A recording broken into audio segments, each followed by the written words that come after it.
Muy buenas noches, bienvenidos a Proyectando Chile, reflexiones sobre el país que construimos. En un par de semanas se cumple un año desde el estallido social. En dicho contexto de crisis y violencia se pusieron sobre la mesa distintos malestares bien profundos respecto a deficiencias, incluso abusos en algunos de los ámbitos más cotidianos e importantes para la gente, como lo son la salud, la educación, la seguridad, entre otros. Pero estas críticas no se centraron solo en el sector privado, sino que también en el público.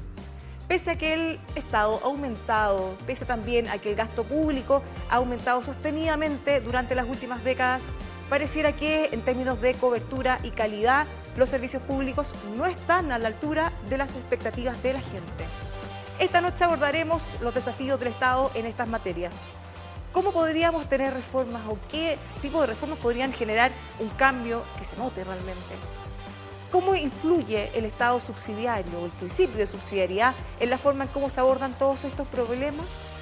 ¿Podría ser el proceso constituyente una buena oportunidad para por fin cerrar esta brecha entre las expectativas y la realidad?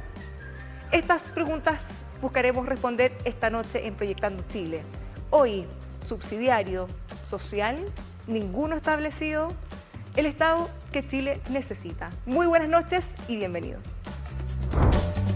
Son las personas, la suma de sus proyectos individuales, los que generan riqueza y desarrollo en un país, y por ende es deber del Estado no ahogar la iniciativa privada, muy por el contrario, facilitarla. Y en segundo lugar, el rol del Estado como proveedor de servicios a la ciudadanía. Pensemos en servicios de salud, obtención de documentos en registro civil, por mencionar algunos. En la entrega de estos servicios, el Estado prácticamente tiene el monopolio, cuando entrega un mal servicio a la ciudadanía y ésta no tiene opciones alternativas. Por ello, el rol que no puede tener el Estado es el de un monopolio, y de ser así, debe estar bien regulado. Hay una limitación importante, que es que el Estado va a estar más endeudado a la salida de la pandemia que lo que estaba antes. Hay una restricción financiera que antes no estaba, y eso me hace pensar que probablemente necesitemos un Estado que tenga que haga mucho más uso de una capacidad importante que tiene cualquier Estado, pero en particular el chileno, que es movilizar recursos tanto públicos como privados. Pero eso requiere probablemente un nivel mucho mayor de pragmatismo en el diseño de políticas públicas y también en la implementación de políticas públicas futuras para el desarrollo productivo nacional. La igualdad de oportunidades debe estar establecida en la Constitución, pero eso sí creo yo desde la perspectiva que lo hacen las constituciones europeas exitosas, en términos que sean como planteamiento de fines que deben seguir los estados, y la bajada concreta de cómo se va haciendo esto, cómo se va logrando esta vida digna tiene que estar establecida en las leyes regulares del Estado. Muy buenas noches, ya podemos presentar a nuestros panelistas e invitados. Bienvenida Claudia Sangüesa, ¿cómo está? Bien, muy bien, gracias, buenas noches. Claudia es economista, directora del Centro de Economía y Política Social de la Universidad Mayor. También estamos junto a nuestro panelista Harald Beyer. ¿Cómo está, Harald? Bienvenido. Hola, ¿cómo está? Buenas noches. Harald, ingeniero comercial, rector de la Universidad Adolfo Ibáñez. Esta noche, para abordar estas materias, nos acompaña Ramiro Mendoza. ¿Cómo está, Ramiro? Muy buenas noches, gracias por la invitación. Muchas gracias por acompañarnos. Ramiro es abogado de la Universidad de Chile, se ha desempeñado como Contralor General de la República, también es académico de diversas casas de estudio en Chile y en el extranjero. Decano de la Facultad de Derecho de la Universidad Adolfo Ibáñez, actualmente preside el Consejo Permanente de Modernización del Estado. También es miembro del Consejo de Redacción de la revista del Consejo para la Transparencia, integra el Consejo Directivo del Centro de Estudios Públicos, es director del capítulo chileno de Transparencia Internacional del Consejo de Organizaciones Solidarias y miembro del Círculo Legal de ICARE y director de empresas. Muchas gracias por estar aquí, Ramiro. Solo una advertencia, fui decano de la Universidad de Adolfo Ibáñez, de la Facultad de Derecho, y ya terminó mi periodo. Así que... O sea, Harald, No puedo, por ningún motivo, pero no, quiero dejarlo claro. No hay ánimo de volver luego, por lo menos. Tiene tantos papeles en la vida que no da abasto. Se confunde. Estamos también, le doy la bienvenida junto a Nicolás Izaguirre. ¿Cómo está, Nicolás? Hola, Bárbara. Muchas gracias por la invitación. Nicolás es ingeniero comercial, magíster en desarrollo económico de la Universidad de Chile, donde también se desempeña como profesor en la Facultad de Economía y Negocios. Tiene un máster en economía y estudios de doctorado en la Universidad de Harvard. Se ha desempeñado como director de estudios del Banco Central, director para el hemisferio occidental del Fondo Monetario Internacional, Fue ministro de Hacienda en los gobiernos del presidente Ricardo Lagos, de la presidenta también Michelle Bachelet, y también ha sido ministro de Educación y de la Secretaría General de la Presidencia. Bienvenido, Nicolás. ¿Cómo está? Muy bien, gracias. Bueno, para comenzar, en torno a estas materias, si bien el principio de subsidiariedad no está en forma explícita en nuestra Constitución, hay un consenso de que sí lo está en forma implícita. Para poder entender qué implica esto, en qué afecta, Ramiro. Para partir con todo. Para partir. Mira, el tema de la subsidiariedad, efectivamente, tal como tú dices, no está directa y explícitamente en la Constitución. Entonces hay que volver un poquito a qué es lo que pretende la Constitución. La Constitución tiene un fin que es regular los poderes y regular la posibilidad de que las personas tengan la mejor y mayor de las libertades. Y en ese sentido, en el artículo 1 de la Constitución, en realidad lo que pone encima de la mesa es que primero, el Estado está al servicio de la persona humana y en su forma de funcionamiento tiene que respetar esencialmente la autonomía de las personas y los cuerpos intermedios para el desarrollo de su máximo potencial. De ahí algunos sacan, digamos, de que ahí está la subsidiariedad, pero la subsidiariedad en realidad no está como principio, pero sí está como un deber de respetar la autonomía de las personas, la posibilidad de que ellas desarrollen lo mejor de sus competencias y además prestar las satisfacciones y los apoyos que las personas requieran para alcanzar sus propios fines. De manera tal de que en realidad sería una subsidiariedad bien completa y compleja, porque en realidad, así como algunos pueden deducir la subsidiariedad, en ese mismo principio y en ese mismo acápite de la Constitución también está una regla de solidaridad. Es decir, el Estado debe proponer, fomentar y lograr que las personas alcancen la plenitud de su satisfacción. Entonces, cuando se dice, mira, la subsidiariedad yo diría que la Constitución no es subsidiaria pura, digamos, es subsidiaria y solidaria a la vez.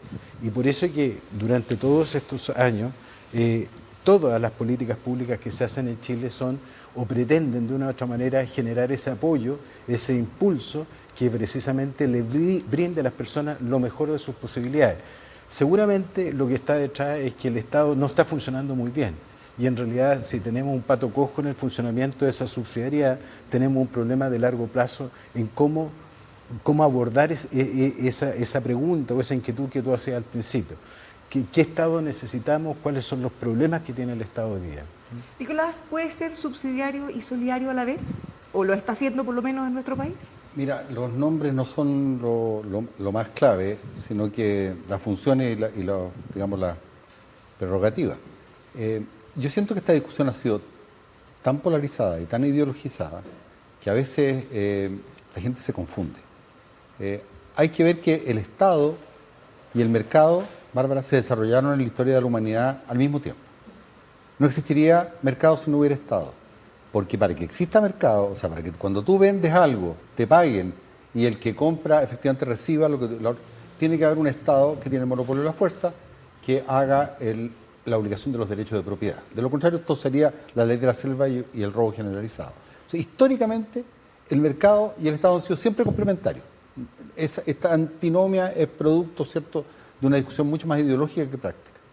Ahora, los países, sobre todo después de la Segunda Guerra Mundial, los países desarrollados encontraron una forma de armonizar este trípode, diría yo, que es la sociedad, el mercado y el Estado, donde básicamente el Estado es un Estado democrático, para que no autocrático como era antes, para que las personas tengan libertad, y el Estado prohíbe y permite algunas cosas para que las personas también puedan tener iniciativa, ¿cierto? Y desarrollar sus proyectos de vida. Ahora, el Estado siempre actúa. Y lo que pasa es que en Chile actúa mucho más hacia el lado de la defensa de los derechos individuales que los derechos colectivos. Pruebas al canto. Y aquí voy a tratar de ir...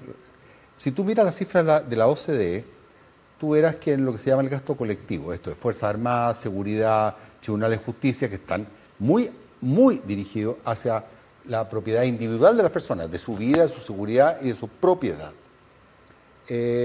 Representa en Chile alrededor de 6 puntos del producto. En el promedio de la OCDE es 7 puntos del producto, o sea, no estamos muy lejos. Pero hay una segunda función que hace el Estado, que viene con el gran consenso después de la crisis del 29 y después de la Segunda Guerra Mundial, que es el Estado social. donde hay transferencias muy importantes para igualar la cancha en salud, educación, vivienda, subsidios monetarios. Y ahí tú ves que los países desarrollados, por ejemplo Australia, Nueva Zelanda, tienen un gasto como porcentaje del producto 5 o 6 puntos más alto que el nuestro. O sea, nuestro Estado está mucho más dirigido, y cuesta, porque por Dios que cuesta la seguridad de los militares y los tribunales de justicia. Cuesta, o sea, no es cierto que esto sea gratis. Está mucho más enfocado a la protección de los derechos individuales que los derechos colectivos, que son fundamentales para la igualdad de oportunidades. Entonces, lo que yo creo que Chile necesita es que esa pata coja se arregle. No para suprimir los derechos individuales son fundamentales, pero para complementar con derechos sociales que igualen, ¿cierto?, el punto de partida. Justamente a partir de algo que nos decía Ramiro y Nicolás, y también nos podemos conectar con una cosa que dice la ministra de la Corte Suprema, Ángela Vivanco, que también es experta en derecho constitucional. Ella dice que hay una especie de malinterpretación de la forma en lo que está establecido en la Constitución. Dice que se resguarda el derecho de que los privados puedan hacer y el Estado de alguna manera debe garantizarles autonomía, que puedan competir, que puedan desarrollarse libremente, pero muchos infieren que eso significa que el Estado no puede hacer nada o tiene que dejar que solo lo hagan los privados. Y que eso no es por lo menos lo que ella interpreta que está en la Constitución. ¿Hay una forma de verlo mal? Yo encuentro que es bien artificial esta discusión. Y todos los planteamientos que hacía Nicolás me parecen que son parte del debate político, y la Constitución no impide que la carga tributaria sea 6 puntos más alto, que hagamos más transferencias y que hagamos un sistema de salud distinto al que tenemos, o no veo en la Constitución yo barreras a eso, digamos, y por lo tanto esta discusión si la Constitución consagra un Estado chico o un Estado grande, porque al final la discusión es que el Estado subsidiario sería chico y el Estado social sería grande, digamos. Es una discusión muy interesante que es parte de la vida política de una democracia y se zanjan en las elecciones, pero no veo en la Constitución. Pues uno siempre podría decir, mira, tal vez en el caso de la salud, digamos, la forma en que está redactado el artículo 19, número no sé cuánto, digamos, a lo mejor establece que un sistema como el inglés tal vez no sería posible en Chile, no sé. Pero no soy tan experto, yo no veo eso, pero me parece atendible la forma en que está redactado ese artículo, o ese artículo 19, número, no me acuerdo cuál es el número, pero uno podría desprender de que hay ahí una pequeña maña, digamos, de cómo está, pero no me parece que en general la discusión diga relación con el tamaño del Estado, como muchas veces se disfraza en este debate bastante artificial respecto del Estado subsidiario, del Estado social. No creo que la Constitución sea una barrera para eso. Yo creo que son otras las razones que explican que no tengamos una carga tributaria más alta o un Estado más grande. Esa es otra de las críticas que se le suele hacer, que el Estado subsidiario de alguna manera limita el crecimiento del Estado o el tamaño del Estado. ¿Esa sí es una barrera, efectivamente? Sí, yo aquí voy a tener que hacer como la jueza Ruth Bader Ginsburg. I dissent. No, difiero de las opiniones. Yo creo que efectivamente la Constitución, si algo ha hecho, ha sido como empujar esta idea de subsidiariedad del Estado. No a través de las palabras en la Constitución, sino a través de los fallos del Tribunal Constitucional y cómo se ha dado la discusión de política pública en el país. Ahora, esa discusión tiene que ver con espacios específicos, no todos los mercados, básicamente no todos los bienes, pero sí con los espacios de los derechos sociales, con educación, salud, pensiones y otros que uno pudiera definir.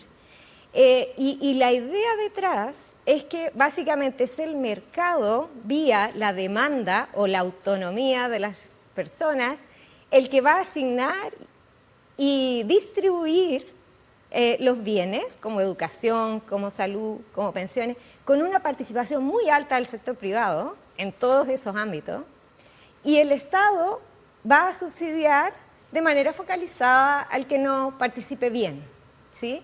De una manera muy mínima. Entonces, básicamente, la idea de subsidiariedad está detrás un poco de cómo se han hecho las políticas públicas en esos espacios en Chile, y también detrás del, diría yo, hasta del descontento, porque básicamente la participación de los privados tan fuertemente en esas áreas ha implicado que permanentemente el Estado ha reducido su participación, reducido su responsabilidad en esos ámbitos, y las personas no están contentas tampoco con la provisión privada. Entonces, en las AFPs, por ejemplo, o en el caso de la educación privada, también por ahí aparecieron un poco los primeros descontentos grandes en ese sentido. Así que yo creo que efectivamente no es una discusión muy artificial.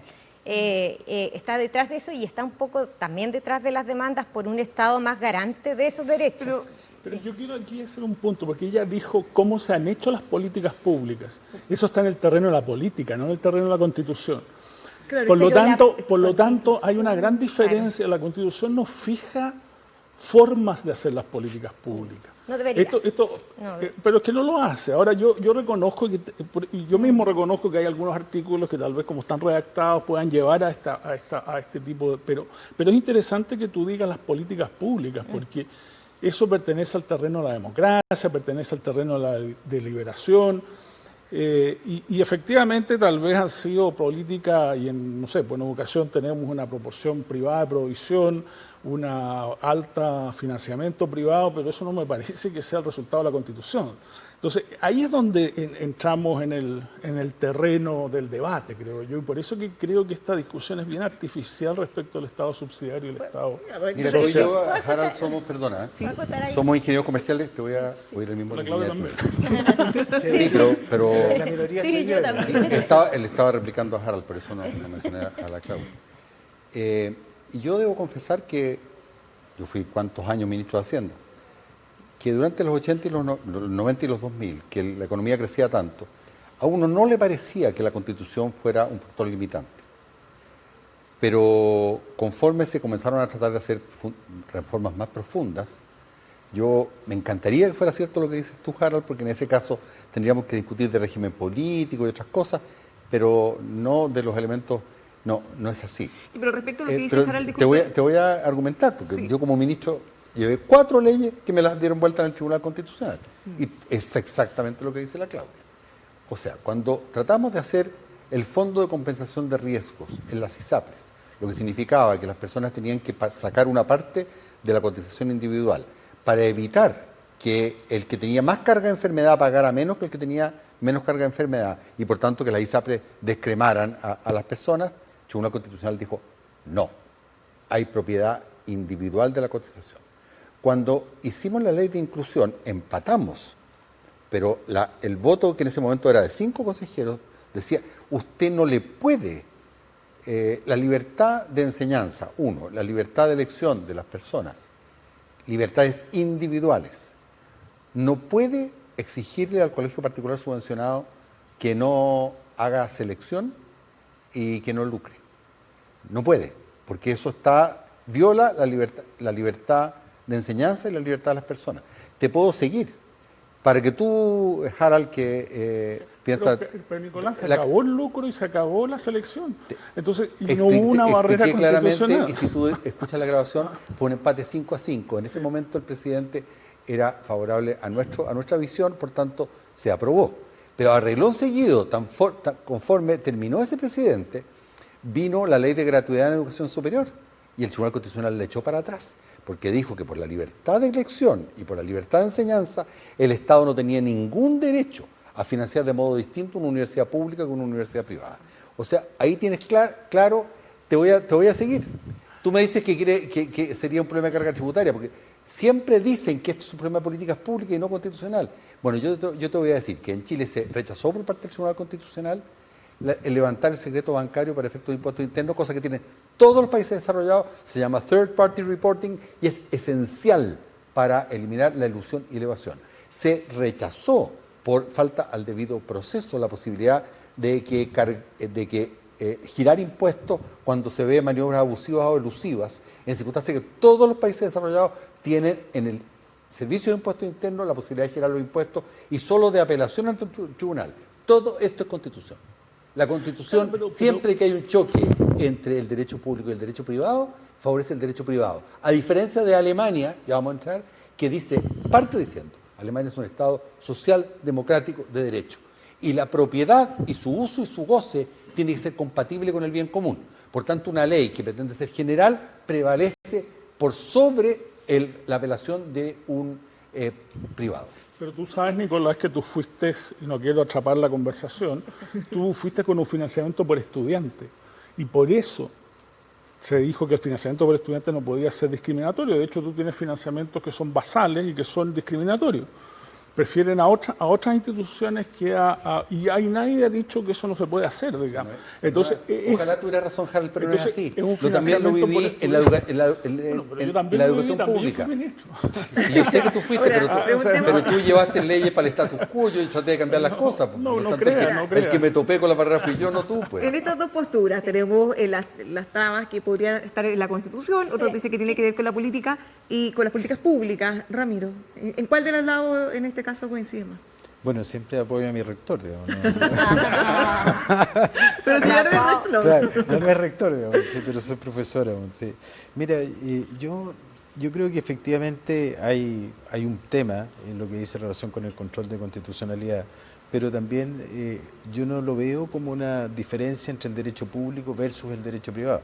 Porque el derecho de las garantías constitucionales, que es también el que utiliza el Estado, es la matriz del derecho público. O sea, cuando el Tribunal Constitucional hace un examen, no es que haga un examen de prevalencia, prefiero el derecho público que al derecho privado, sino que protege una garantía constitucional que está reconocida como tal y que es matriz del derecho público frente a un determinado modo de ejercicio de la intención legislativa. Entonces, yo creo que muchas de las cosas que dice Nicolás a veces están en la forma como tratamos de hacer la ley y no en la forma del resultado que queremos con la ley, porque de hecho muchas veces vuelven los proyectos y de otra manera, con otra articulación, logran pasar con independencia que esté Carlos Carmona, que esté Aróstica, que esté quien esté en el Tribunal Constitucional.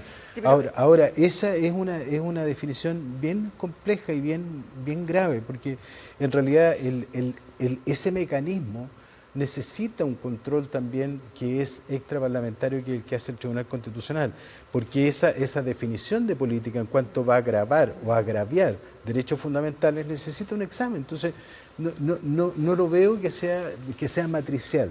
Muchos de estos esfuerzos legislativos, cuando vuelven con otra forma, efectivamente logran sortear perfectamente, y así pasó con la gratuidad, que es el caso que aludía Harald. Ahora, es súper simple para quienes nos están viendo y que quizás no saben mucho de derecho constitucional o no entienden. ¿Hay alguna barrera en la Constitución para que el Estado pueda desarrollar más y mejores servicios públicos? Porque esa pareciera que es una parte de la discusión en la que se viera obligado a solo dejar que los privados No hay ninguna norma en la Constitución que diga, mire, la salud solo puede ser privada o la salud debe ser mixta. No existen esas normas en la Constitución. Lo que sí tengo la sensación, digamos, de que hay una deficiencia en la forma como yo materializo las voluntades legislativas que quiero concretar. Y eso es lo que tiene el reproche muchas veces del Tribunal Constitucional. Tiene sí ciertas restricciones, como dice, relación con el Estado empresario, que no lo prohíbe, sino que le aumenta el quórum a la decisión. Y muchas legislaciones en el último tiempo, en los últimos años, la norma que le permitió a ENAP cambiar o aumentar su giro, fueron permitidas de acuerdo a la legislación, de acuerdo a los quórums, digamos. Así que yo realmente creo, mi punto no va en eso, mi punto va que con independencia de la Constitución, lo que pasa es que lo que no queremos ver es que el Estado, cuando empieza a funcionar con las buenas ideas del exministro Izaguirre, con las buenas ideas del exministro de Educación, hay una especie de creencia de que nosotros a través del Estado vamos a encontrar, digamos, un instrumento perfecto para, seguramente porque viene que el Estado es la sociedad perfecta en el orden temporal, pero cada vez que tratamos de materializar algo, pasa algo en el funcionamiento de la segunda, la tercera, la cuarta capa, que no logramos entregar, digamos, las prestaciones que el legislador tiene encima de la mente, digamos. La salud se debilita, la prestación, digamos, el funcionamiento del Fondo de Tierra y Agua indígena, para solucionar el problema del pueblo originario, ha terminado siendo una especie de recursos que terminan sin poder gastarse adecuadamente. Y por último, yo creo que hay una creencia no sé si ustedes han visto la noticia, hace poco salió en un diario de las evaluaciones que se han hecho a los programas públicos, digamos, y en general hay un 25% de esos programas que está evaluado como absolutamente eficiente y otro gran porcentaje de programas que están muy mal evaluados. Entonces hay un tema en la forma como el Estado termina ejecutando esas políticas públicas, que es el funcionamiento del Estado en general. Y ahí es donde creo que en el último tiempo no hemos hecho los esfuerzos, los apuntes necesarios. Y yo creo que todo lo hemos visto, digamos, pero no queremos meternos en ese gran monstruo, digamos, que significaría transformarlo, digamos, como tal, digamos. ¿Por qué no nos queremos meter? A ver, ¿O por qué nos cuesta? hay temas que, para la claridad de la audiencia, que se superponen. Cuando yo reclamo que el Estado, de acuerdo a la Constitución, carece de suficientes potestades para implementar políticas públicas que impidan la exclusión, la segregación, sino que sean políticas comunes, no estoy diciendo para nada, ahí podemos tener un matiz con Claudia, que el Estado sea el único proveedor.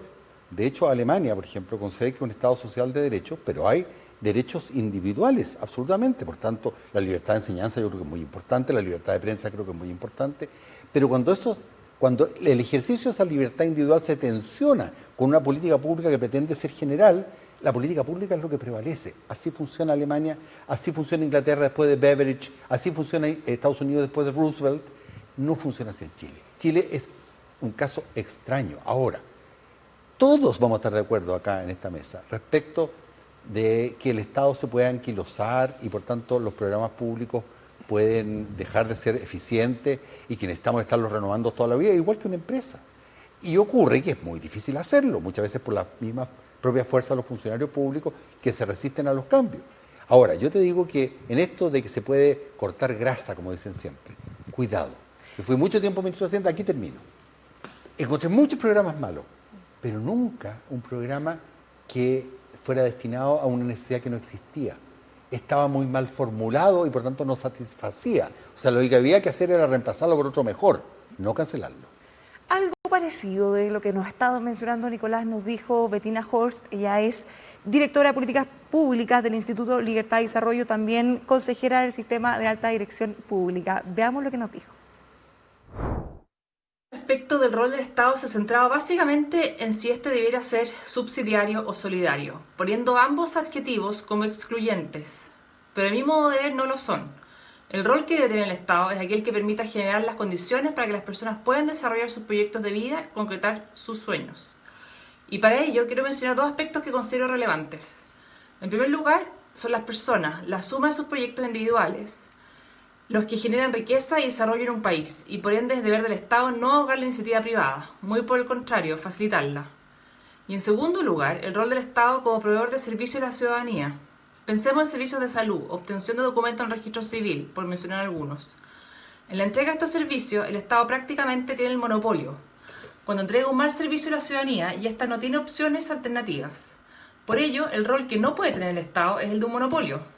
Y de ser así, debe estar bien regulado y no capturado por los grupos de interés, que muchas veces es la realidad en distintos ámbitos donde el Estado actúa prácticamente como un monopolio. Bettina señala que el Estado no puede estar capturado por grupos de interés. Hace unos años, cuando era ministro de Hacienda, Nicolás Izaguirre, en un foro de ICARE, señaló lo siguiente: los políticos son atroces, aunque mejores que los dictadores. Después dijo que era una ironía, pero todos sabemos que entre broma y broma a veces la verdad se asoma. Ahora, es lo que dijo Churchill, la democracia es un muy mal sistema, pero solamente es mejor que todos los otros. Bueno, y a propósito de esa experiencia y todo lo que hemos conversado, lo que ustedes han visto, ¿hay una captura del Estado o de parte del Estado de grupos de interés, Claudia? Antes de eso me quedé pegada un poco en la conversación que tenían ellos antes y quería como aclarar una cosa. La Constitución tiene como dos áreas en las cuales, por decirlo así muy abstractamente, ¿cierto? Dos áreas en las cuales importa, básicamente. Una, podríamos decir que es el área de la democracia y de cómo distribuye el poder político, y otra es el área como de los derechos en general, civiles, sociales, ¿cierto? Etcétera, etcétera. En el área de la distribución del poder político, la Constitución hizo que ciertas instituciones como el Tribunal Constitucional afectaron mucho la política pública. Y efectivamente, aunque uno no pueda, le sea muy difícil encontrar, ni siquiera está el término subsidiariedad, ¿cierto?, en la Constitución misma, sí el hecho de que haya un Tribunal Constitucional con una cierta mirada que argumentó sistemáticamente el principio de subsidiariedad, de no discriminación y libre elección, hizo que básicamente se estableciera ese principio como real y como existente en la Constitución. Y eso quería aclarar un poco. Entonces, claro, en la nueva Constitución se trata de ambas cosas, ¿no? De afectar de nuevo la distribución del poder, y eso significa qué instituciones van a ser las que toman las decisiones y cómo. Y otra distinta es como el área como de los derechos, ¿sí? Y por eso cuesta encontrarlo y por eso confunde un poco la discusión esta. A pesar, claro, que yo en la Constitución encuentro el derecho a la seguridad social, por ejemplo, y yo encuentro que el Estado puede cobrar contribución a la seguridad social, no tengo un sistema de seguridad social creado, ¿sí? Y uno diría, bueno, pero eso es problema de la política. Sí, problema de la política, pero también problema de que hay leyes orgánicas, hay decretos, leyes con ciertos quórums que son altos, ¿cierto? Entonces, básicamente hay un problema político ahí asociado. Y eso también, en el fondo, es una nueva Constitución. Ahora, respecto al Estado y el funcionamiento del Estado, obviamente, en cualquier país, y sobre todo en un país como Chile, donde queremos tener un Estado más grande, nosotros tenemos una carga tributaria de 21% del PIB. Los países de la OCDE tienen 34% del PIB. Tenemos que tener... Ese punto no tiene nada que ver con la Constitución. Eso. Está en la confusión que Nicolás puede decir que el artículo 1 de la Constitución alemana dice que es un Estado social de derecho. Eso no dice. Dice que todos los alemanes son iguales en dignidad, dice el artículo 1. Y si uno mira, es que esa es la confusión que hay en Chile, porque la gente cita cosas que no son verdad. Pero entonces la Constitución alemana, se puede buscar en la red. Para que no se diga que estoy improvisando acá, le voy a mandar la parte de la Constitución alemana donde dice lo que dice. No, ni siquiera tiene derechos sociales la Constitución alemana. Pero, por ejemplo, en educación... Por eso que lo que quiero decir es que aquí se confunde lo que es la política con lo que es la Constitución. Ahora, yo por supuesto creo que la Constitución puede sufrir muchos cambios, yo no le tengo miedo a ninguno de esos cambios, y con Nicolás de hecho tenemos acuerdo, yo creo, respecto al régimen político que debería tener la Constitución, pero por eso que yo creo que aquí, así como se ha dicho a menudo que la Constitución chilena tiene trampas, yo temo que ahora se le quieran colocar otras trampas, digamos, para acomodar mis creencias. Y la Constitución debería ser un instrumento donde todos podamos jugar la política con libertad, con autonomía. Que la mayoría decida. Entonces, muchas de las confusiones se generan a propósito de estos apellidos que se le quiere colocar a la Constitución y no cuando se piensa que la Constitución es un marco de reglas. Claro, me encantaría que fuera así. Me encantaría que fuera así, pero la Claudia tiene toda la razón. Esto es sutil. No es que diga, sabe que se prohíbe lo público, sabe que se prohíbe el Estado. No.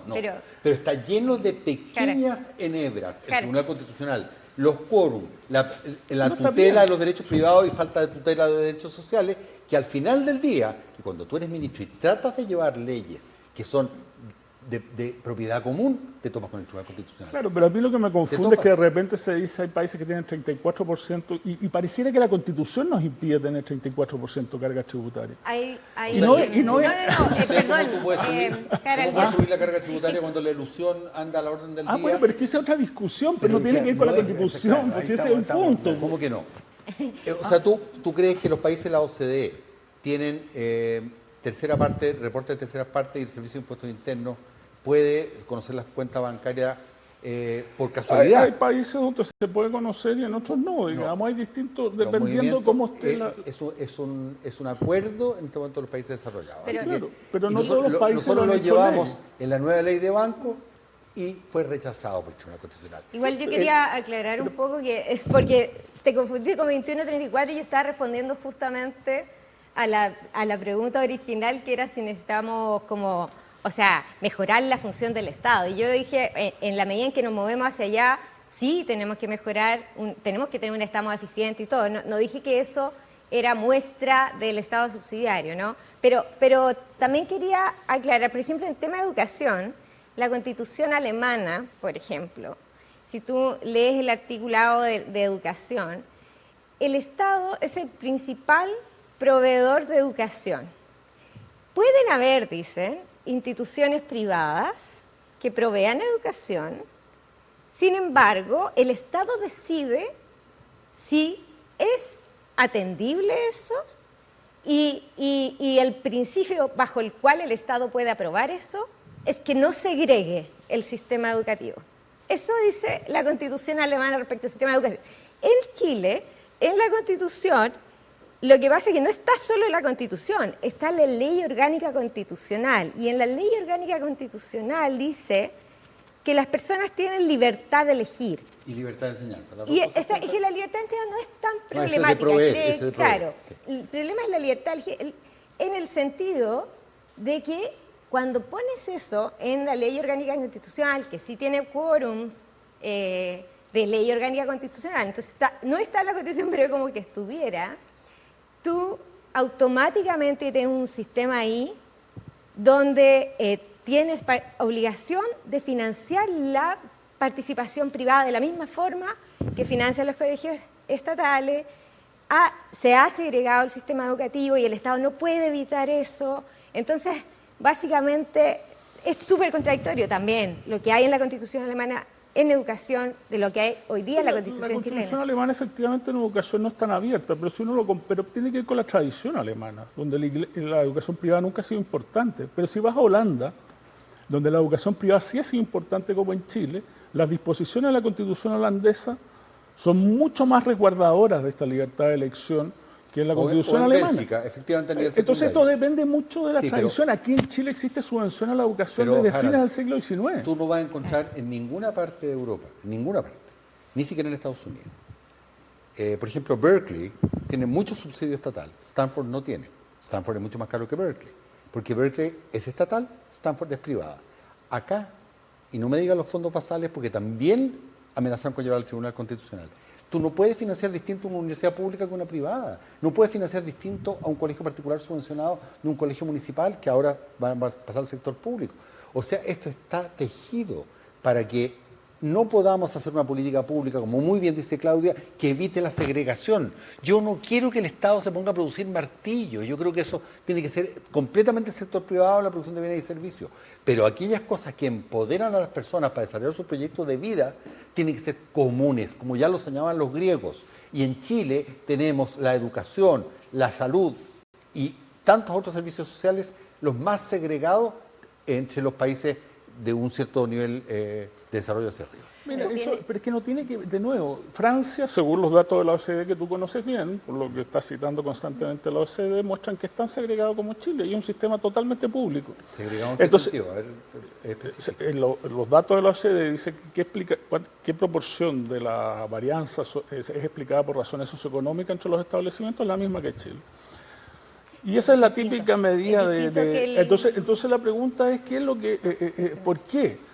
O sea, y es un sistema completamente público. Pero las dos bastante más arriba. Pero la dimensión que usa de segregación la propia OCDE, digamos, tú ves eso y Francia es igual y Hungría es peor que Chile, que también el sistema es completamente público. Entonces, yo creo que las discusiones son todas mucho más complejas de las que uno, pero yo no quiero concentrar la conversación en educación, porque me parece que no podemos quedarnos eternamente pegados ahí, digamos.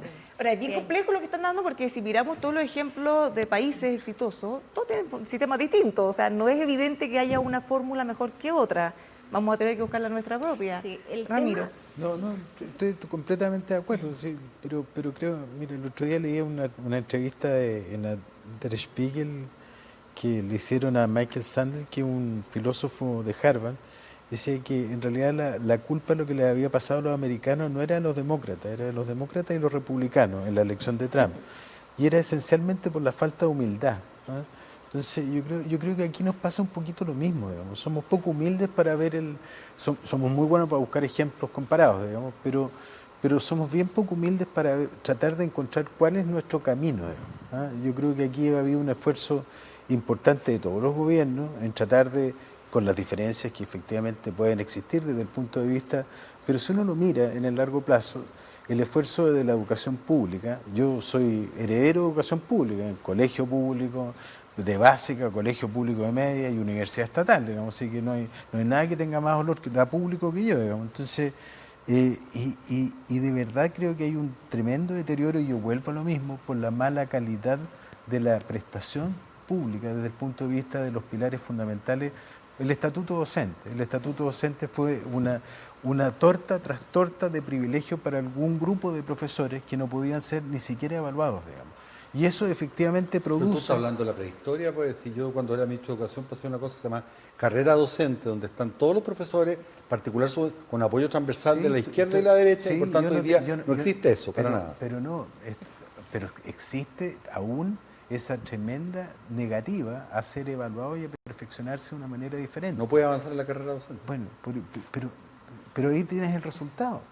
Al final, digamos, los colegios terminaron y los alcaldes terminaron por estar felices. Si tú tienes razón, si hay una resistencia. Nosotros tuvimos una huelga de profesores que duró 3 meses, pero al final se impuso esa ley porque efectivamente ellos tienen razón en el sentido de que parte de la readaptación del sector público para hacer programas más eficientes tiene la resistencia fuerte de los gremios, que obviamente sienten que su lugar de trabajo se le inestabiliza. Eso sucede en todas partes del mundo. Cuando, ¿cómo se llama? Macron quiso hacer la reforma educacional, se le paralizaron a los profesores. Eso ocurre en todas partes del mundo. Hay resistencia corporativa, no me cabe duda.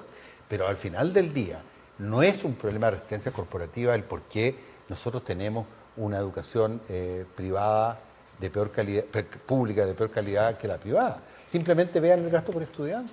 Respecto a la captura, perdón, porque es un tema que pusimos hace un rato y se nos diluyó. La captura por parte de grupos de interés. ¿Cómo podríamos hacer entonces para asegurar que el Estado esté al servicio de las personas y no necesariamente de los funcionarios o de grupos de interés determinados? ¿Cómo podríamos avanzar en eso, Ramiro? Pues,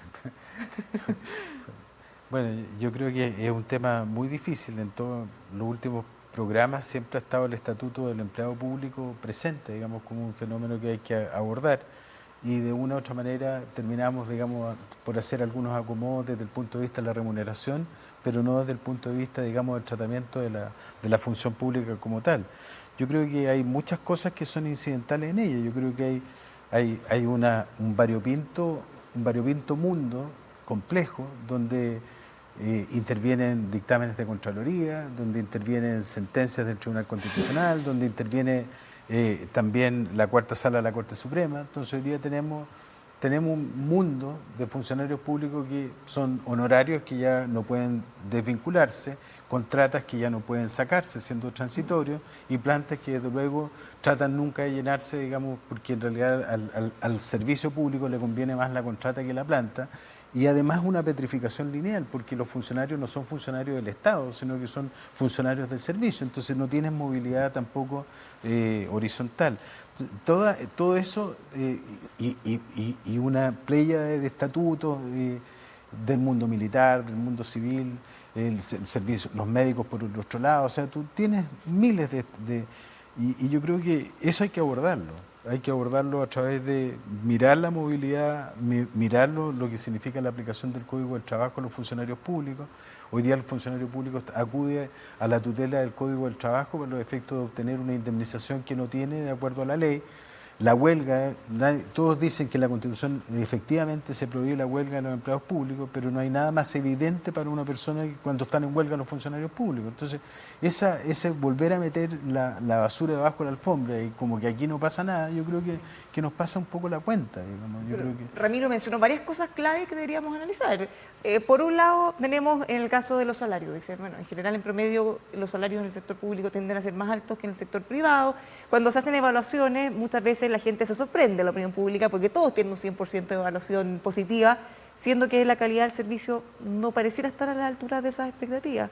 ¿Cómo se puede regular? Debería haber, por ejemplo, una forma de evaluación externa, quizás algo un poco más objetivo, fuera de cualquier presión política.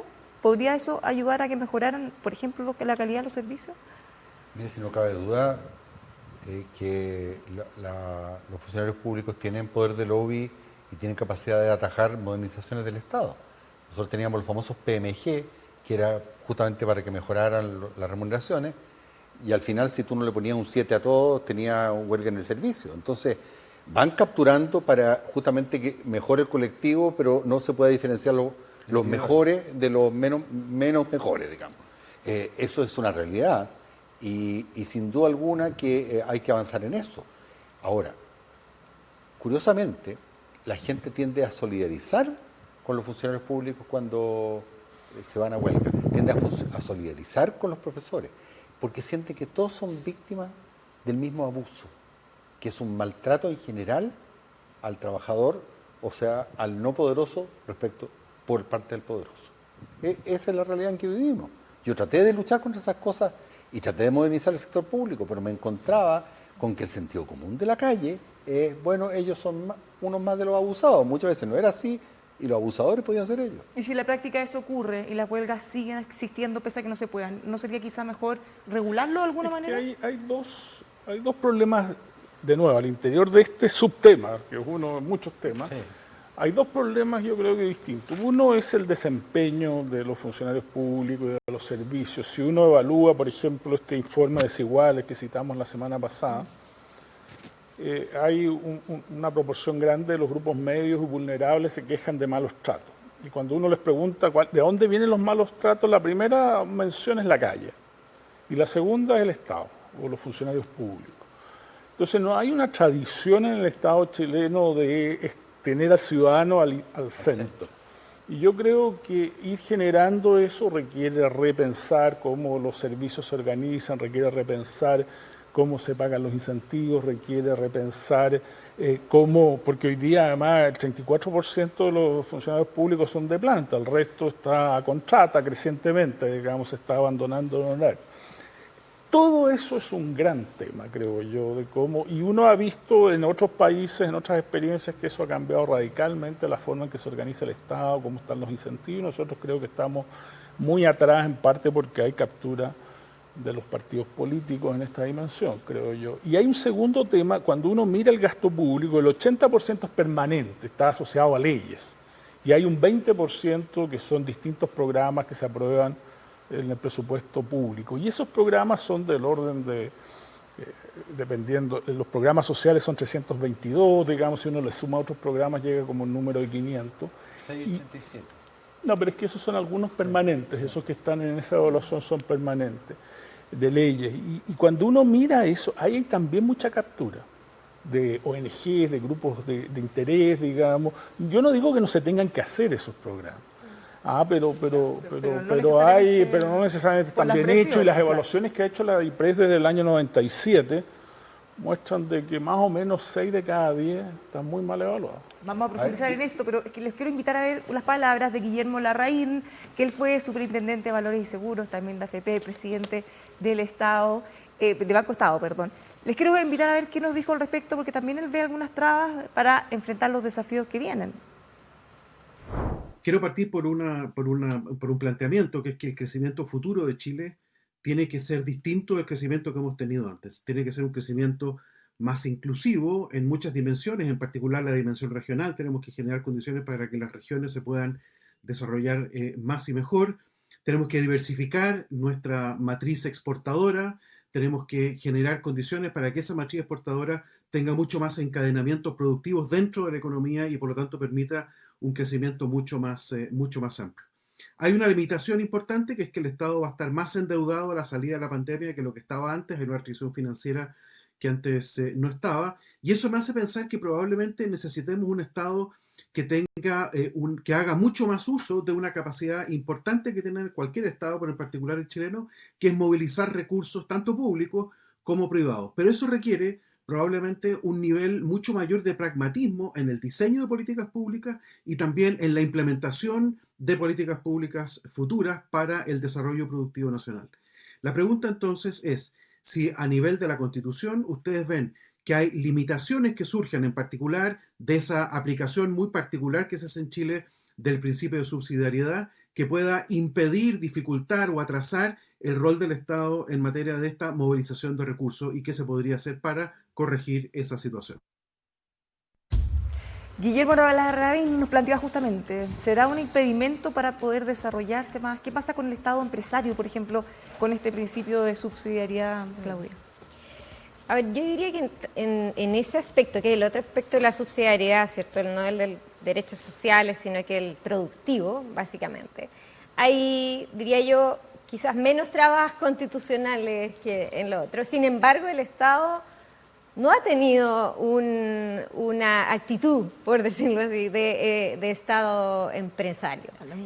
Y, por ejemplo, no sé, el tema, por ejemplo, del cobre, bueno, que es recurso natural, pero ahí nosotros somos un país con muchos recursos mineros, por ejemplo, y que son una fuente importante de financiamiento. Ahí el Estado, el primer responsable de poder aprovechar esos recursos, aprovecharlo de manera sostenible, además para estas generaciones y las futuras generaciones, y ahí ha tenido, diría yo, de alguna manera se ha restado un poco, y los privados bueno, tienen una puerta, ¿cierto?, y la han aprovechado. Y además no cobramos bien las rentas de esa actividad, ¿cierto?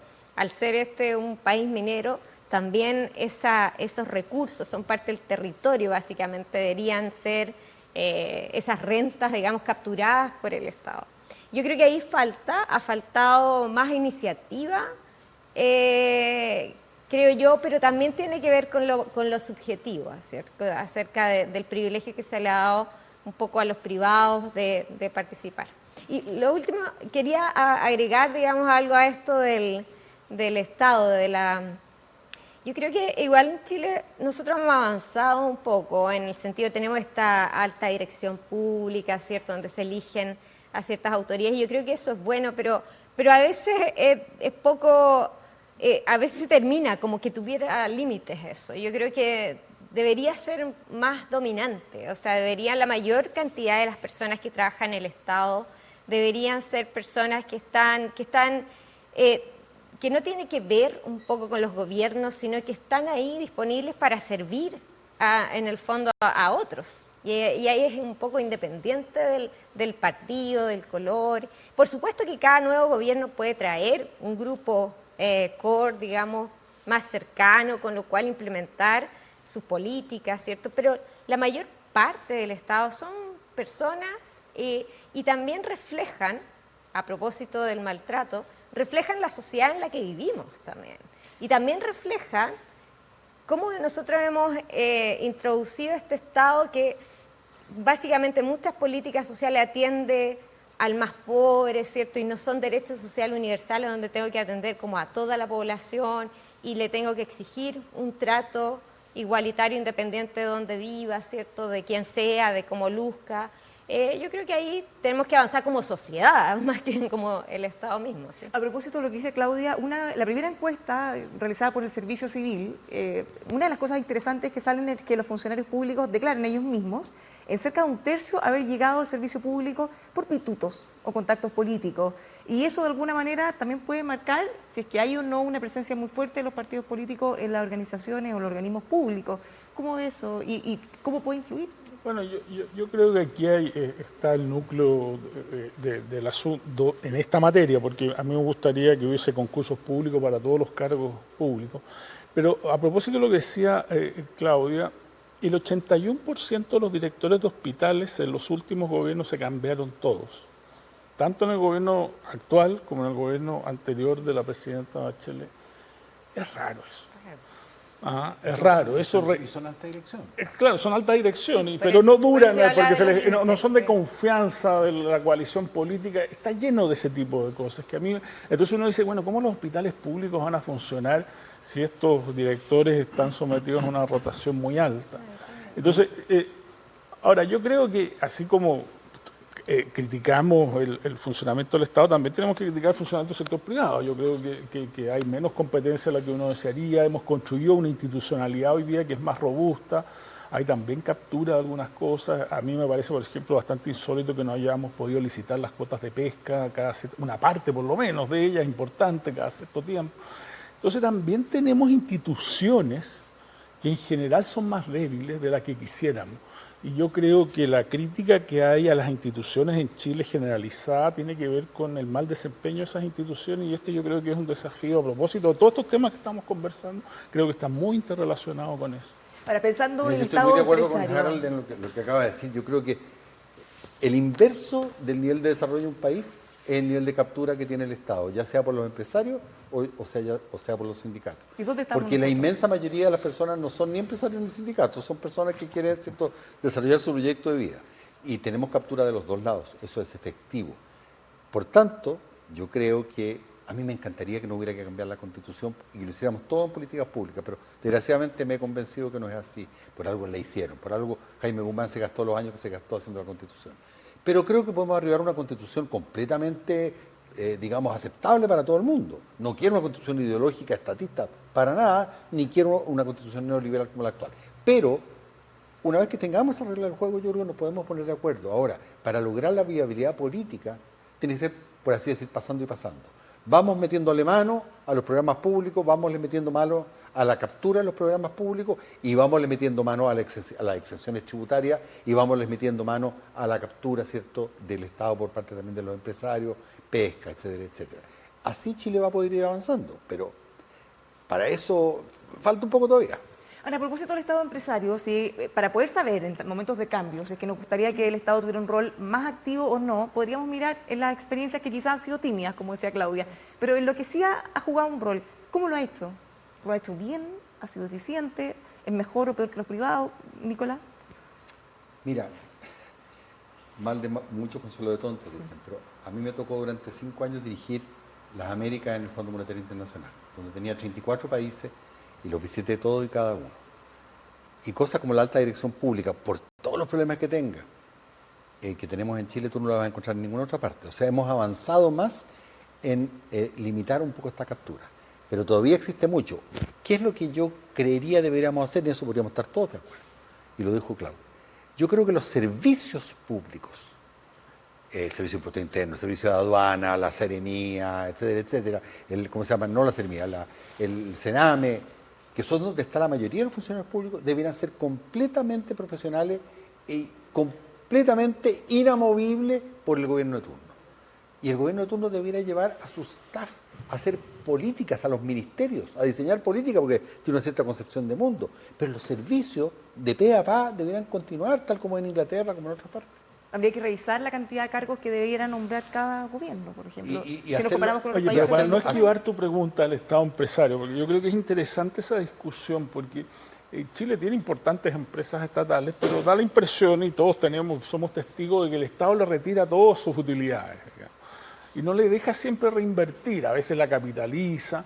Ahora, yo siempre me he preguntado por qué ocurre eso.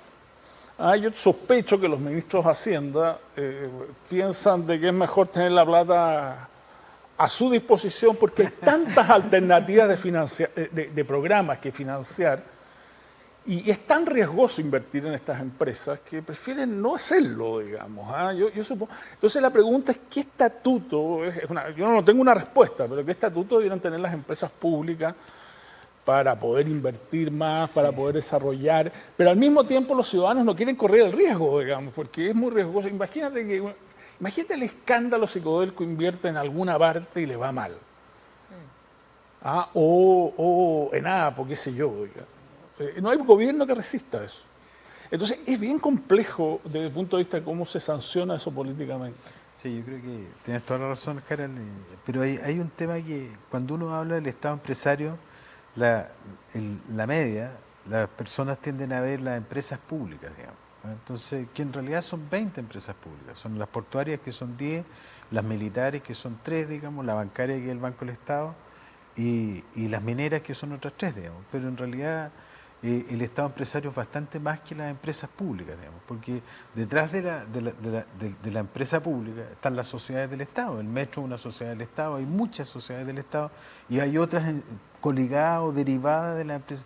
Entonces, el tema de Harold es bien clave, que en realidad que dice relación con que muchas de esas construcciones son formas jurídicas para eludir los controles del Estado. Es decir, es lo que se llama en el derecho comparado, digamos, la huida del derecho administrativo. O sea, yo voy construyendo a partir de una empresa pública una sociedad del Estado, y esta sociedad del Estado construye otra coligada y al final lo que hay es una especie, primero, de difusión de control, y segundo, yo creo que algo bien complejo y que también lo alumbró Harald, digamos, en el sentido del riesgo. Es decir, las empresas públicas y la actividad empresarial es una actividad de riesgo. Y en realidad lo razonable es que el riesgo lo asuma el empresario, digamos, no que lo asuma el Estado, digamos, porque en realidad el Estado no le corresponde llevarse el riesgo del bien común de los recursos públicos que maneja, digamos. Por eso que hay que ser bien cuidadoso en la articulación de, comillas, qué es una empresa pública, segundo, cuándo definimos que hay una empresa pública, y tercero, los controles de esas empresas públicas. Y ahí hay una deuda, porque en realidad siempre hay una gran elusión del control. O sea, yo lo que quiero ser cuando soy empresa pública, lo mejor es mi autonomía para que no me controle nadie. Y ojalá que no me controle ni Hacienda, digamos. O sea, lo malo es que de acuerdo a las leyes orgánicas, digamos, siempre Hacienda tiene efectivamente, y en la Ley de Administración Financiera del Estado, la posibilidad de, en la aplicación del artículo 11, sacarle, digamos, las utilidades que le corresponden, digamos. Claudia, ¿podría ser ese un freno quizá a lo que tú mencionabas antes respecto a cuánto hace el Estado o no? Pensando en no asumir ese riesgo, quizás es más cómodo que lo hagan los privados. Yo creo que más que eso tiene que ver también con cómo pensamos al Estado como responsable en la producción. Yo creo que eso nos cuesta, sobre todo a los economistas, creo, un poco más, ¿sí? A pensar... ¿Por qué tiene que haber una empresa pública, primero que nada? Entonces, nos cuesta, a mí personalmente no, porque yo creo, quería responder eso, yo creo que hay actividades que básicamente el mercado no ve como las rentas, no ve en el largo plazo. Por ejemplo, hay países, esto no lo estoy diciendo como en abstracto, sino que hay países donde el Estado ha tenido como una visión, básicamente, una visión desde la política, ¿cierto?, democrática y todo. Mira, vamos a invertir o vamos a privilegiar ciertas áreas para poder ser líderes en esa área. Y se ha hecho una inversión importante en ese sentido y han sido exitosas. Algunas de ellas no, obviamente, pero hay algunas de otras que sí. Y Chile en ese sentido creo que ha carecido un poco de ese incentivo. Por ejemplo, en el mismo cobre. Nosotros podríamos hacer muchas más cosas con el cobre que exportar el recurso, ¿cierto? Que antes de poder producir algo. Hay como poco encadenamiento, olvidé el nombre, pero encadenamiento posterior, que se llama, que son empresas asociadas a ese producto, que tienen más como innovación, como poder hacer los cables, poder hacer las cosas que se hacen con el cobre. Y hemos hecho poco de eso. Y el Estado tiene una oportunidad ahí, porque puede hacer mayor inversiones, más grandes, ¿cierto? Y ha faltado de eso. Y se vienen otras cosas. Por ejemplo, tenemos litio ahora. Toda la industria eléctrica, los autos eléctricos van a funcionar con litio. Y nosotros no sé qué estamos haciendo. Y deberíamos estar invirtiendo para poder nosotros liderar esa industria, ¿sí? Entonces creo que falta mucho ahí y obviamente que no tiene que haber una mirada de eso. Y yo creo que ha faltado un poco esa mirada. Básicamente hay mucho tema, le llaman esto es política industrial, esto ya va a afectar el mercado. Y no, los países que realmente han hecho eso han sido muy exitosos en el largo plazo. Quería agregar otra cosa, si no me pasa mucho el tiempo, pero con esta idea de los privados también. Igual, tanto en el tema de derechos sociales como el otro, falta justamente ahí también... en la participación privada, tener también esta idea de poder hacer que estos privados funcionen mejor y funcionen con reglas que uno diría que es como reglas públicas. En el caso de educación era como bien trivial esto de que no seleccionen, ¿cierto?, que no cobren para que puedan, y uno les podría pedir otras cosas. O sea, también hay que preguntarse cuál es el rol de esa provisión privada, o sea, cuál es el rol, qué es lo importante que proveen proveen. ¿Y cuáles son los límites de eso? Como en el caso de Alemania, que es como la segregación en educación. Pero hay otros, a lo mejor, límites que también se le podría ver. A lo mejor necesito, no sé, alguna provisión en regiones, por ejemplo. Pero el Estado debería involucrarse en eso, ver, y que pasaría un aquí poco hay la dos temas línea que son del mundo distintos. privado. Sí. Hay dos temas que son distintos. Para mí me gustó el tema del Estado empresario propiamente tal, producir zapatos, digamos. Está sumamente exagerado. Yo creo que lo fundamental es que el Estado sea un Estado social democrático de derechos. ¿En qué sentido? En el sentido que tenga la obligación, como muy bien decía la Claudia, que todas aquellas cosas que son básicas para equiparte de las herramientas para poder desarrollar tu proyecto de vida, salud, educación, sean universales, no segregadas. Y en Chile, voy a insistir una vez más, no se puede evitar la segregación porque eso está metido ahí con gran habilidad en la Constitución. Ahora, y en esto yo no voy a estar tan de acuerdo con mi sector político, si el Estado tiene que ser empresario, yo tengo mis dudas, fíjate. Sí creo, y en eso estoy de acuerdo con Claudia, que, a ver, hay cosas en que el Estado lo tiene que hacer porque es un monopolio natural. Yo supongo que nadie estará pensando acá que deben haber fuerzas armadas privadas o policías privadas compitiendo y que cada uno se suscriba a la fuerza armada que quiera para que le cuiden su pedacito de límite, digamos. Es obvio que ahí hay monopolios naturales, el Banco Central, etc. Pero cuando es la producción de bienes y servicios, yo creo que es más bien la excepción que la regla. Pero sí, y aquí tomo lo que decía Claudia, el Estado tiene que tener una visión de conjunto y junto con el sector privado, como lo hace la Comunidad Europea, hacer apuestas de futuro. Básicamente los problemas de coordinación entre el sector privado son muy grandes. Entonces, nosotros, por ejemplo, a diferencia de lo que es Nueva Zelanda, Australia o los países escandinavos, no tenemos encadenamientos hacia atrás. Los escandinavos partieron con la minería, se le fueron acabando, pero habían desarrollado la maquinaria para la minería. Lo mismo Australia con los servicios computacionales para la minería. Y ahí tiene que haber un rol planificador en conjunto con el sector privado. La Comunidad Europea tiene buenas formas de hacerlo para evitar la captura. Y ahí yo creo que el Estado tiene que tener un rol más importante y tiene que invertir mucho más en ciencia y tecnología aplicada al sector privado. ¿Debería tener un rol planificador el Estado, Harald? Yo soy bien escéptico de eso y lo voy a contestar con una anécdota. Una vez en un seminario que yo estaba mirando, habían dos economistas cuestionando a los empresarios con este tipo de argumentos, que no había concadenamiento productivo, que no había innovación, que no se les ocurría. Entonces había un empresario en el panel, un empresario bastante conocido, pero que es muy, más bien, no es el empresario típico de derecha. Entonces dice, y si fuese tan fácil, digamos, ¿por qué no lo hacen ustedes, digamos? ¿No?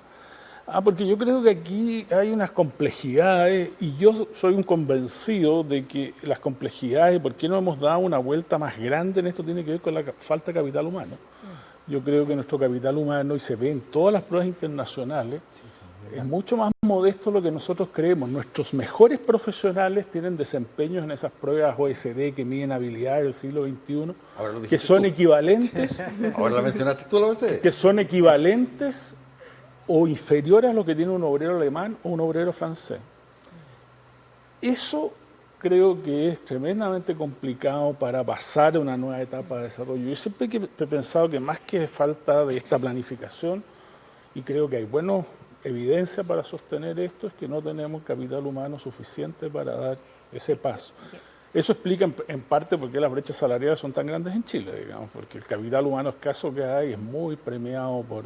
Tenemos un problema severo de capital humano. Ahora, yo lo único que te quisiera decir, Claudia, es que cuando a veces se extrapola aquí la realidad, por ejemplo, de Corea o de China, y que efectivamente hacen lo que se llaman, disculpen la sutiquería, pero no sé cómo se dice en castellano, pick the winners, o sea, que el Estado apueste este sector va a ser ganado. Se va a la segura, entre comillas. Bueno, ocurre que esos países tienen tasas de ahorro de entre 35 y 40%, nosotros tenemos una de 20%. Entonces, esos países apuestan mucho porque ahorran mucho, y a veces es su problema. En este momento China lo que necesita es consumir más. Entonces no es extrapolable. La realidad de los países más occidentales en general, en que tienen tasas de ahorro más bajas, es un poquitito más cauta a la hora de hacer apuestas solamente por parte del Estado. Pero cuando yo te hablo de encadenamiento, no te estoy hablando de que lo haga el sector público por sí mismo, sino que coordine lo que distintos privados necesitan, porque tú necesitas que muchas acciones ocurran a la vez y ningún privado en particular va a ser capaz de hacer todas a la vez. Claro, pero es muy difícil saber exactamente dónde van a producir. O sea, Argentina, con todos los problemas que tiene reciben un nombre muy unicornios, que son las empresas que alcanzan más de $1.000 millones. Tiene 9. Y no hubo ninguna política del Estado, ¿no es cierto? En los últimos 5 años tiene 9 de esas empresas. Chile no tiene ninguna todavía. Entonces, ¿qué es lo que explica? ¿Qué es lo que hace esa diferencia? ¿Qué hace esa diferencia? Pensando en lo que viene después, en los desafíos, ¿qué cosas deberían estar en una, ya sea en la nueva constitución o las que tenemos? Son algunas de las cosas que le preguntamos a Alejandro Mico, ex subsecretario de Hacienda, economista. Escuchemos lo que nos dijo. Que el derecho de propiedad tiene que estar establecido en la Constitución, pero sí tiene que estar con un sano equilibrio con respecto a lo que es también la función social de la propiedad.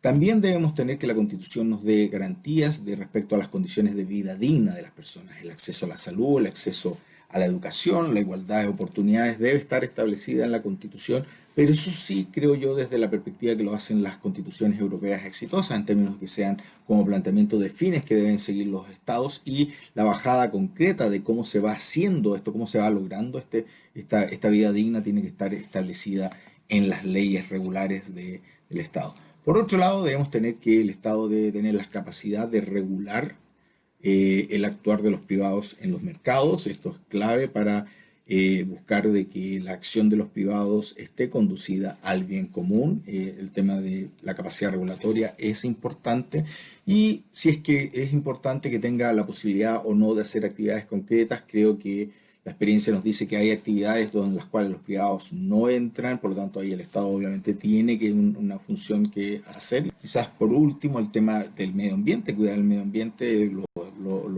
veo como algo que está dentro de la vida digna y en ese punto también tiene que estar establecido en la Constitución y las bajadas dejadas a las leyes. Esta es la parte más compleja, tratar de alguna manera aterrizar todo lo que hemos conversado en propuestas, pensando lo que viene en el proceso constituyente. ¿Qué cosas que ustedes creen que podrían ser fundamentales para poder avanzar? Yo sé que quizás no en todo, pero por lo menos algunas bien relevantes, Claudia. Yo quería como agregar un dato al tema de la inversión del sector privado y por qué el Estado puede hacer mucho. En Chile hay un dato del economista Gabriel Palma que a menudo lo dice en sus presentaciones, que tiene que ver cuando compara un poco la experiencia de Corea del Sur y los tigres asiáticos con Chile, por ejemplo. Dice, con respecto al 10% más rico, en países de los tigres asiáticos, como Corea, ellos invierten las utilidades que recibe el sector privado respecto a los ingresos del 10% más rico, el 100% están invertidas en actividades productivas del sector privado. Y en Chile, el 30%.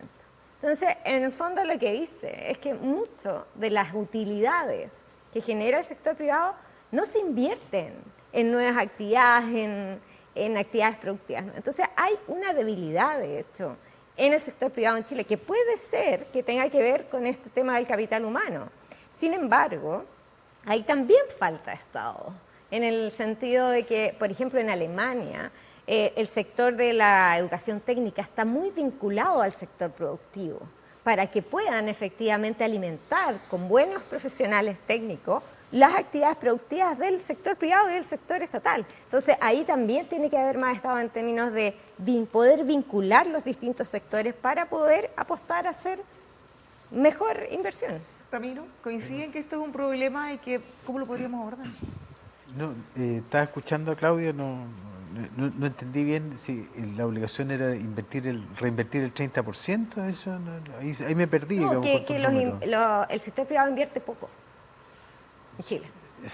Y entonces falta ahí hay un espacio para que el Estado lo haga, el incentivo. Es lo mismo que el gasto en innovación y desarrollo, invierten poco ahí.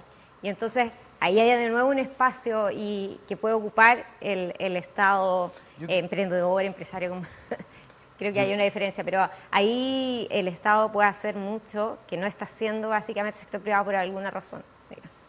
Yo tengo la sensación, un poco escuchaba recién a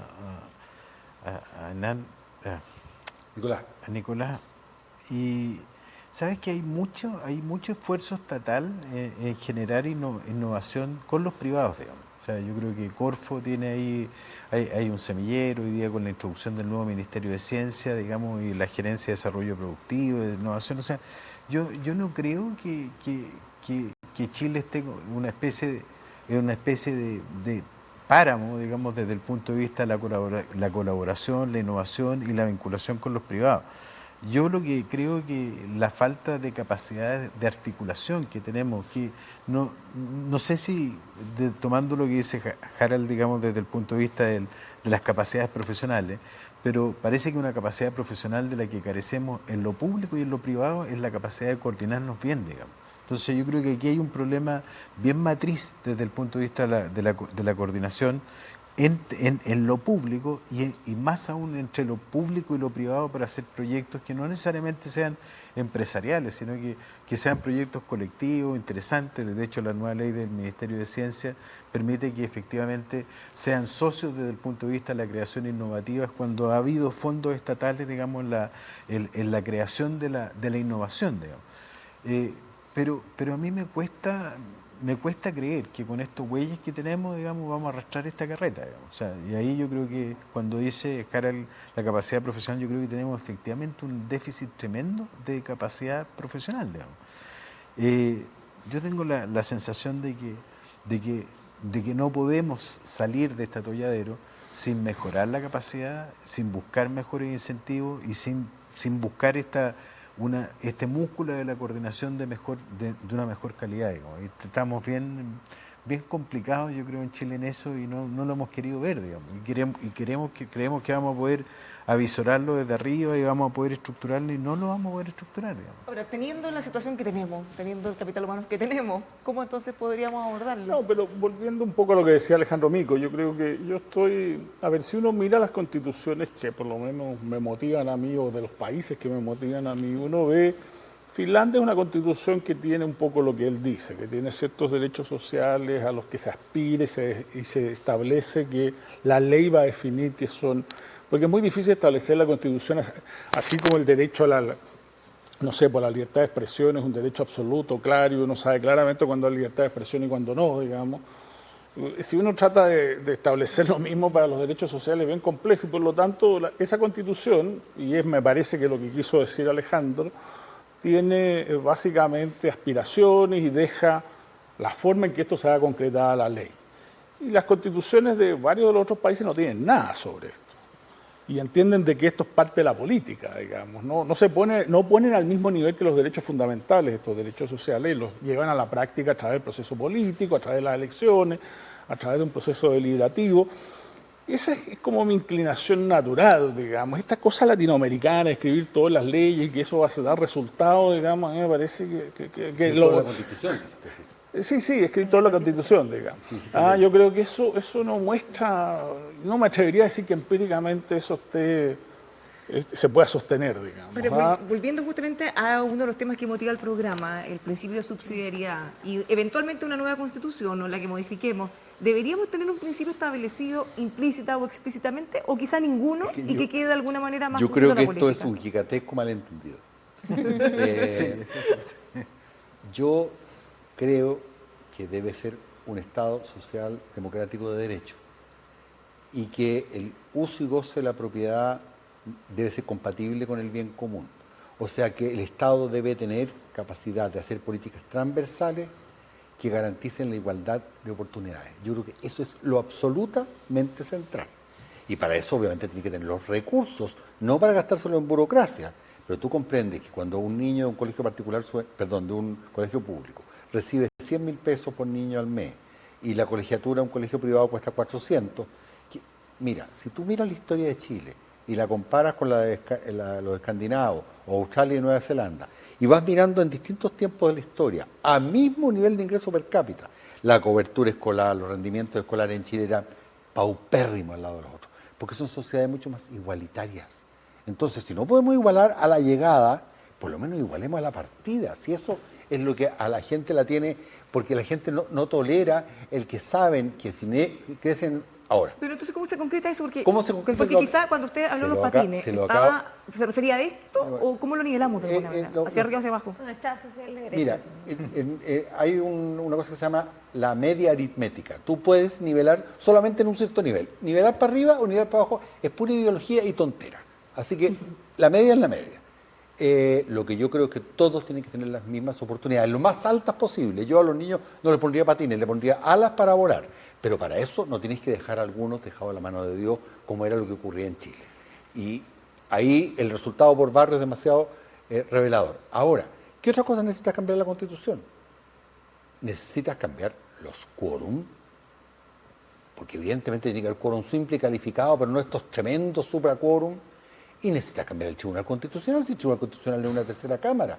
Y lo que decía el legislativo, obviamente debe haber un Tribunal Constitucional, para mi gusto, con recursos de inaplicabilidad, si es que el privado siente que su derecho está violado por alguna ley. Y si tú vas cambiando esas cosas, más lo que quizás nos va a unir con Harald, que el régimen político, yo creo que este hiperpresidencialismo, francamente, no va para ninguna parte. ¿Y yo? ¿No va? Por favor. No, ¿ya no va más el presidencialismo? Vamos de puro gobierno de minoría de aquí hasta la eternidad. ¿Están todos de acuerdo? Pero eso es como tema de otra discusión. Ese es un gran tema, digamos, pero... Ya lo vamos a invitar entonces en la próxima semana. Oye, una cosa que, perdona, que creo que es bien importante es el tema, en la línea de lo que está diciendo Nicolás, las iniciativas exclusivas, digamos.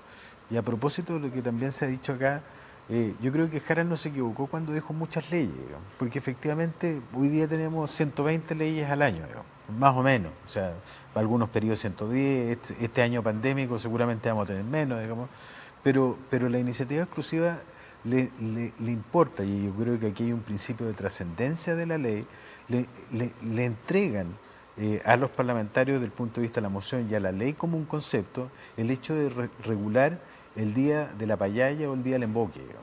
Y eso no es materia de ley, no debiese ser materia de ley, porque yo creo que efectivamente el contenido mínimo de la intervención del legislador debiese quedar para los temas que son relevantes, que son los que hemos puesto encima de la mesa, digamos. Y yo creo que ahí hay una... Ahí estamos de acuerdo, Ramiro, aquí yo vamos a estar de acuerdo los tres. Parte de la hemorragia legislativa tiene que ver con la captura, Bueno, porque es hacer leyes ad hoc para mi grupo de votantes. o sea, Que no necesariamente son para todos o se hacen cargo o sea, de es que no tienen problemas. sentido, digamos. Yo diría Claudia. que en la Constitución, primero, todas las leyes orgánicas constitucionales o de acuerdo en esas tienen que quedar como leyes simples para poder ser modificadas según la política pública, en el ¿Eso fondo. podría dañar la certeza jurídica de alguna manera el pensar, por ejemplo, en grandes inversionistas que se mencionan mucho, pensando en qué tan firme es la legislación o pueden cambiar las reglas a cada rato? La Constitución. Claro, No es mira, materia de ley, eso es un principio fundamental, como la libertad o sea, de expresión. yo creo que todos los países básicamente tienen esto en las leyes, no en las constituciones. Entonces va a quedar igual que todo el mundo nomás. No, pero por o el sea, probablemente va a aumentar un poco el riesgo país en el fondo, porque vamos a estar cambiando, pero ni siquiera creo que vayan a ver, o sea, de nuevo, que queden como materia de ley es algo más o menos internacionalmente así, o sea, no va a quedar ni más ni menos que eso. Después, lo que haya en la Constitución, creo yo, ahí yo en ese sentido coincido con Harald, en el sentido de que la Constitución no tiene que ser así como grande. Creo que las constituciones más pequeñas y son más sustantivas y duran más también en el tiempo. Pero sí creo que no debe haber ahí, y ahí hay dos cosas, de nuevo, la distribución del poder, que tiene que ver con el sistema político y todo lo que estamos hablando, y los tratados internacionales, el tema del Pacto de Derechos Económicos, Sociales y Culturales ya está más o menos como normado, y eso tiene que estar dentro de la Constitución, los derechos sociales como están ahí, básicamente porque era lo que hemos firmado, ¿cierto? Ya lo que vamos avanzando. Para mí es importante que el Estado además tenga un rol no subsidiario, ¿cierto? En algunos espacios que tienen que ver con los derechos sociales, ¿no? Y creo que ahí además tiene que ver con un tema de las demandas también ciudadanas en ese sentido. O sea, la gente, si tú miras todas las encuestas, quiere que el Estado tenga un rol importante, fundamental en pensión, en salud, en educación, ¿cierto?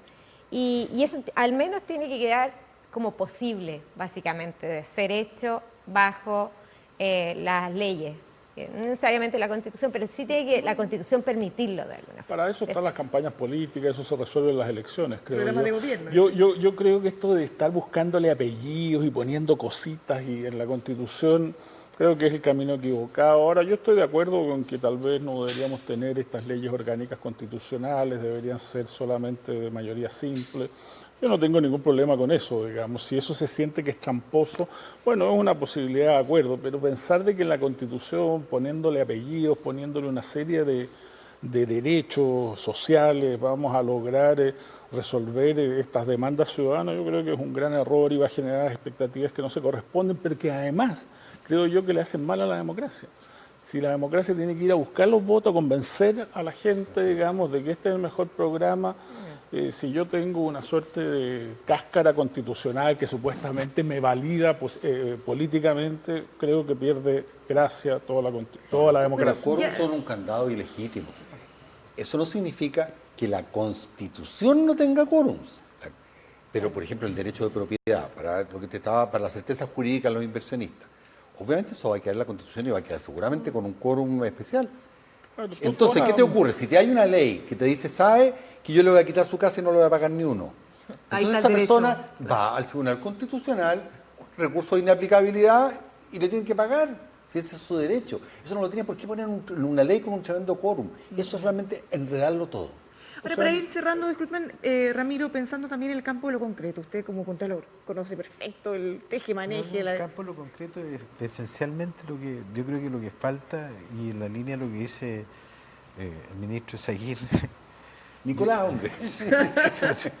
Yo creo que lo que siempre tiene que quedar es la garantía de acudir al juez. O sea, lo que pasa es que hoy día también el tema de los quórums no lo he meditado. Creo que los quórums, desde el punto de vista de la intervención del Tribunal Constitucional, que es lo que torna odiosa las leyes orgánicas constitucionales, podrá ser discutido, pero a mí me parece que los quórums no significan un atentado a la democracia en sí, digamos. Yo creo que la fijación de diversos quórums calificados en realidad tiene una especie de consagración de la importancia relativa que para ese constituyente tiene un determinado grupo de materia.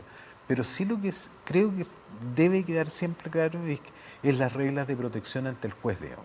O sea, yo creo que de repente hemos estado haciendo una especie de difusión del control judicial, digamos, que es bien.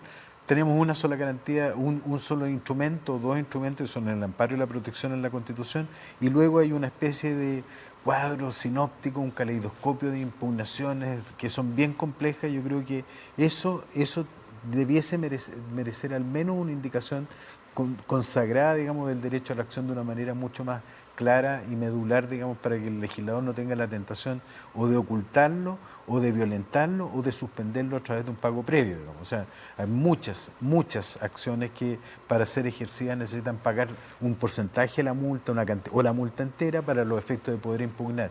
Cosas como esas yo creo que necesitan estar zanjadas y limpias en la Constitución. Yo le quería preguntar, después de su paso por la Contraloría, de haber visto cómo funciona todo, ¿dónde están los cuellos de botella? ¿Dónde hay cosas que usted detectó que quizás también, más allá de que la hayamos conversado en este programa, se pudieran abordar?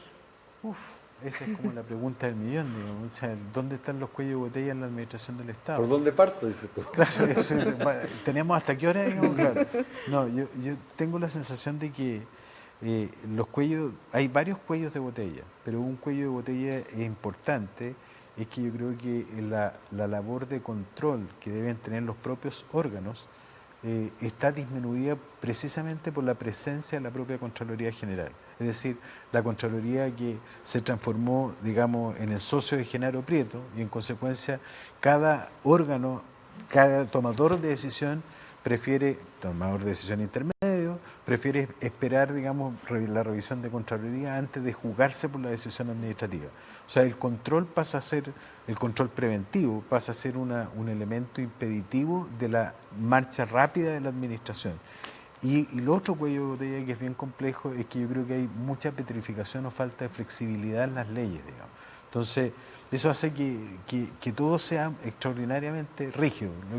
Lo que aprobaba Nicolás, digamos, en su minuto, tenía que tener una cadena de control por parte de la administración, no hay posibilidad de que la administración se vincule a través de convenios que tengan responsabilidad por su incumplimiento. Por ejemplo, un convenio interadministrativo, lo que hablamos como problema de colaboración hace un rato.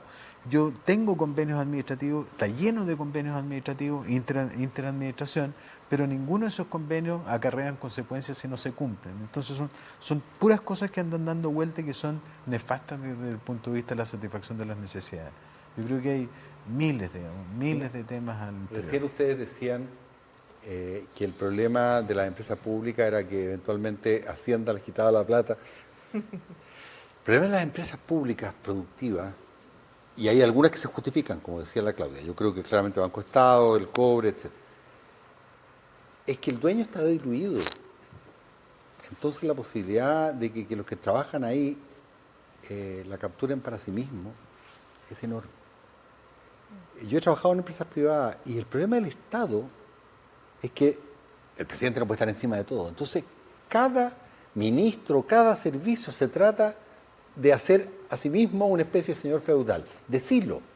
Entonces, todos estos problemas que decía Ramiro, en el sentido de que hay problemas de coordinación, duplicación, etcétera, son muy complicados justamente por lo que se llama, en teoría, el problema de agencia. Está lleno de pequeños señores feudales, no se diga el Parlamento, hay otro ejemplo de ese tipo. Vamos a necesitar varias horas más para seguir, pero lamentablemente ya se nos acaba el tiempo. Unos segundos, palabras de cierre, Claudia y Harald, nos tenemos que ir. Bueno, yo creo que este tema del principio de subsidiariedad del Estado, que ha estado presente básicamente a través de los fallos del Tribunal Constitucional, está detrás de manera importante de la sensación de descontento con muchas de las políticas sociales y de los derechos sociales que los ciudadanos creen que han sido dejados de lado, digamos. Yo creo que una nueva constitución va a permitir que eso de alguna manera se destrabe, y efectivamente eso no va a cambiar la política pública de la noche a la mañana. Sin embargo, en la medida que las elecciones se traduzcan en ciertos candidatos, obviamente esos gobiernos van a tener la opción más libre, creo yo, de hacer realidad sus proyectos.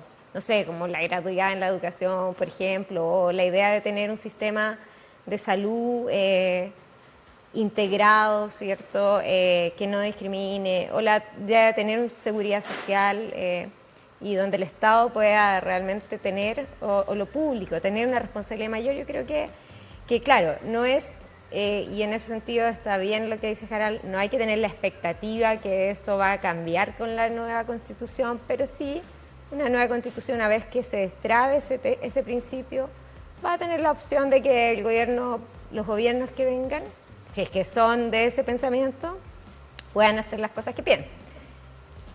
Harald. Yo creo que esta discusión, y voy a repetir para no decir cosas nuevas, es muy artificial. Yo creo que esta discusión entre Estado social y Estado subsidiario, y efectivamente creo que la política en Chile se hace poco responsable de su actuar. Entonces siempre está culpando a alguien más, digamos, al socio. Y en este caso muchas veces la Constitución es el socio, digamos, culpable de los problemas. Ahora, es cierto que han habido estos ejemplos que se mencionaron, pero son ejemplos que descansan y uno podría discutir si eso es válido o no en la igualdad ante la ley finalmente. Y yo creo que eso es un tema siempre controvertido y lo va a seguir siendo independientemente que existan leyes orgánicas constitucionales o no existan, o sean leyes de mayoría simple. Yo creo que ese es el punto de fondo. Este es un país muy sensible a que las políticas públicas sean como igualitarias. Y eso, pero porque están pensadas desde el punto de vista de la persona más que desde el punto de vista de las instituciones. Entonces eso genera una complicación adicional y creo que van a persistir incluso si tenemos tenemos leyes orgánicas constitucionales de mayoría, o ya no tenemos leyes orgánicas constitucionales o leyes simples. A veces los temas culturales se imponen sobre las legislaciones, las constituciones también. Muchísimas gracias por habernos acompañado esta noche. Muchísimas gracias, Ramiro. Muchísimas gracias, Nicolás, también. Claudia, Harald, nosotros nos encontramos el próximo domingo. Muy interesante la conversación. Gracias por acompañarnos. ustedes. Gracias a ustedes. A todos quienes nos acompañaron también esta noche, los dejamos invitados a que pueda volver a ver nuestro programa. Va a estar on demand en EMOL TV. Y también, por supuesto, lo invitamos el próximo domingo a las 8:30 de la noche aquí en EMOL TV. Buenas noches.